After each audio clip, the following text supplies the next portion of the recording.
Tonight, Mark Carney delivered what may become one of the defining speeches of his leadership so far, because this was about far more than Alberta politics alone. This was Carney directly confronting the growing wave of separation rhetoric and political pressure surrounding Danielle Smith's movement. Standing inside Canada's parliament, Carney was sending a message not only to Albertans but to the entire country.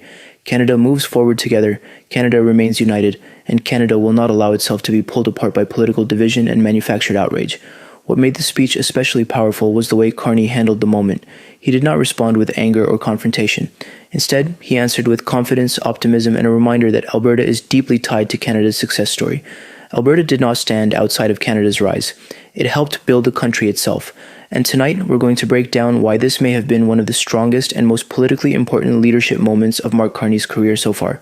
So if you enjoy deep analysis on Canada, geopolitics, and the major political shifts reshaping the country, make sure to subscribe to Global State. I'm here in the Library of Parliament, a remarkable rotunda, remarkable building that was renovated about 20 years ago. Now, if you come to Ottawa this summer, you will see construction at Parliament. If I go through that door there, they're renovating Centre Block of Parliament, as they have been for a few years, and they'll be doing for a few years more. And when I come, and I just wanted to offer a few reflections in that context about developments in Alberta. I think when I come to Parliament of the great Albertans, there's many, too many to list, their contributions from the first Alberta Prime Minister, Joe Clark, our youngest Prime Minister, of course, Prime Minister Stephen Harper, Don Mazinkowski, legendary parliamentarian, from Vegreville, and that's in my lifetime. Go farther back, think of Maureen Irene Parlby of the Alberta Five, later redubbed the Famous Five, but who came here to Ottawa about a century ago and led the persons case, brought the persons case that led to women having the right to vote in Canada. Huge contributions of Albertans to this country in the past, in the present, in the future. And that's just one aspect. That's in politics. I can go into music, I can go into sports, literature, science, research, and beyond. Now, this building is in the process of renovation. As I said, it's going to be better than ever when it's finished. It's going to be up to code, it's going to be up to cyber, it's going to be a better welcoming center, better conference facilities, it'll work better, it'll heat better, it'll cool better, it'll be better, just like Canada. Canada is the greatest country in the world, but it can be better, and we're working on making it better. We're working with Alberta on making it better. Just a week ago, I was in Calgary with Premier Smith, and we announced a landmark agreement, the next step in a landmark agreement, on a wide range of issues. Very much centered on the energy sector, all aspects of energy, new pipeline, new carbon capture, opportunities to cooperate with neighboring provinces, moving forward with new technologies like geothermal, nuclear, others. A couple days ago, I was in British Columbia with Premier Eby, and we're committed to working together to moving forward on a series of exciting opportunities in British Columbia, from expansion of the port, improving logistics, clean energy across that province, working with First Nations to make British Columbia even better as part of Canada. And a lot of that progress will involve working with other parts of Canada, of course the federal government, but with Alberta in particular. At the same time I was out there, my colleagues were in Newfoundland, working with the government of Newfoundland and Labrador. I've been speaking with the Premier of Newfoundland and Labrador, the Premier of Quebec, about Churchill Falls and how those two provinces can move together on an enormous opportunity for clean energy that benefits the people of both those provinces, benefits Canada, and helps unlock solutions for the world. We're working with Saskatchewan, we're working with Ontario on nuclear and other opportunities. We're working with the Maritimes on clean energy more broadly.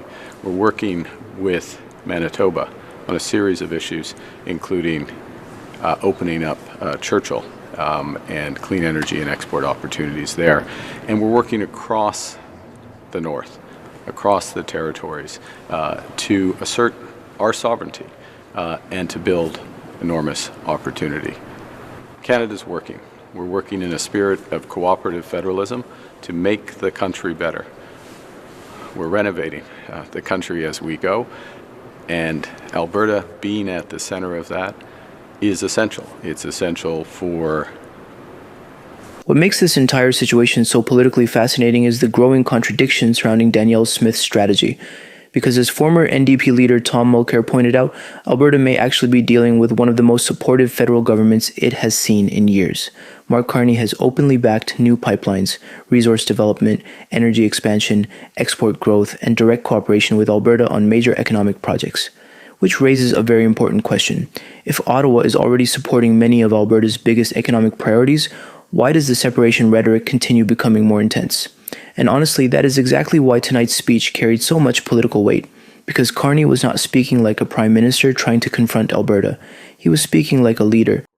Alberta has never had a better listener than Mark Carney, who has said, yes, I want another pipeline as well, and yes, I want you developing your resources, and yes, we can change these rules that are constraining you. And Danielle Smith has lost a lot of the fire because she can no longer complain bitterly about how awful it is in Ottawa. But she's also created a monster. It's the classic thing that you remember the Walt Disney movie, The Sorcerer's Apprentice. I mean, she's unleashed forces she can't control. She's a little bit like David Cameron. You remember the British Prime Minister who said, well, we'll have, to get through the day, he said, well, we'll have a referendum on whether or not Great Britain should leave Europe. And he figured, well, that'll be easy to control. And it spun out of control. And Great Britain is now 8% poorer than it would have been if it had remained part of Europe, and it's because of Cameron and his spinelessness. What made Mark Carney's speech so powerful tonight was not just the emotion behind his words, it was the confidence and certainty with which he delivered them. Carney spoke like a leader completely convinced that Canada's future is far bigger and far more important than the political drama and division currently consuming Alberta politics. Is essential. It's essential for the workers.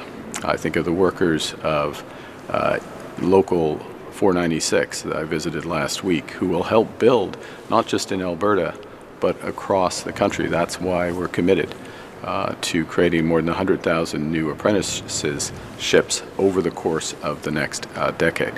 I think about the healthcare workers that we're working to have a better system.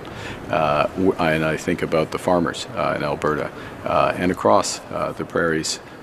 We have worked hard to reopen export markets for them in time for planting season, and I'm pleased to see that that's all moving forward. There's a lot to do. If you come to visit Ottawa for the next few years, they'll still be working on the renovation of the centre of Parliament. Parliament will still be working next door, and we're still going to be working on making Canada even better. I look forward to working alongside Premier Smith, alongside the Leader of the Opposition, alongside all parliamentarians, all 37 members from Alberta, and Canadians of all stripes, Albertans of all stripes, to build a better Alberta, build a better Canada. Tout ensemble. Thank you very much. While Danielle Smith continues leaning into separation rhetoric and referendum pressure tactics, Mark Carney presented a completely different vision for the country tonight. A Canada expanding pipelines, increasing exports, strengthening energy production, creating jobs, defending Arctic sovereignty, and working province by province to build a stronger national economy together. And honestly, after hearing Tom Mulcair's analysis, that contrast became almost impossible to ignore, because Mulcair exposed what may be the biggest contradiction at the center of Danielle Smith's strategy. Mark Carney is already supporting many of the priorities Alberta has been demanding for years, including pipeline expansion, resource development, and energy growth. Yet despite that cooperation, the separation pressure campaign continues escalating anyway. And that is exactly why this debate is becoming increasingly dangerous politically for Smith. Because the more Ottawa appears willing to work with Alberta, the more difficult it becomes to justify constantly intensifying the politics of division and confrontation. And tonight, Carney seemed to understand that perfectly. Instead of attacking Alberta, he embraced Alberta. He praised Alberta's role in building Canada's economy and framed the province not as a political problem, but as an essential pillar of Canada's future success. That was not just smart politics, it was leadership. Because at a moment when political anger, polarization, and division are dominating headlines across much of the Western world, Carney chose to project stability, a unity, optimism, and national confidence instead. And judging by the reaction tonight, that message appears to be resonating with Canadians far beyond Alberta itself. If you enjoyed this breakdown, make sure to subscribe to Global State for more deep analysis on Mark Carney, Danielle Smith, Donald Trump, Canadian politics, Alberta separation tensions, trade wars, geopolitics, and the major political shifts reshaping Canada right now.